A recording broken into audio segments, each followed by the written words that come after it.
PT Ambapers diharapkan bisa meningkatkan perekonomian warga Kalimantan Selatan, sehingga warga juga merasa memiliki perusahaan daerah tersebut.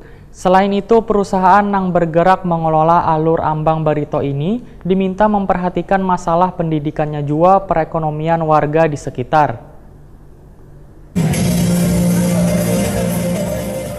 PT Ambapers diharapkan bisa meningkatkan perekonomian warga Kalimantan Selatan, sehingga warga juga merasa memiliki perusahaan daerah tersebut. Selain itu, perusahaan yang bergerak mengelola alur ambang Barito ini diminta memperhatikan masalah pendidikannya juga perekonomian warga di sekitar. Demikian dipadahkan Sekdaprop Kalimantan Selatan Abdul Haris Maki Wedita Kunifrima TV. Di sela-sela Anniversary and Stakeholder Gathering, PT Ambapers di Hotel Kindai Best Western Jalan Ayani Pal 4,5 Banjarmasin Timur, Jelang Tengah hari Selasa 26 Maret 2019. Peran PT Ambapers dalam menyumbangkan kontribusi bagi daerah ujar Abdul Haris Maki sudah berjalan sangat baik. Bahkan alur Barito pun sudah sesuai dengan fungsinya. Sehingga pemerintah Provinsi Kalimantan Selatan sangat mendukung inovasi wan terobosan yang diterapkan oleh PT Ambapers.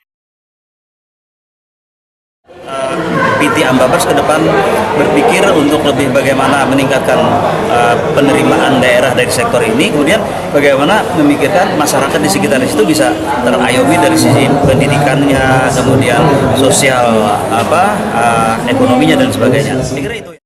Sementara itu, di ulang tahunnya ke-15 ini, PT Ambapers akan memberikan pelayanan prima secara online yang mulai diberlakukan di Mei 2019 nanti.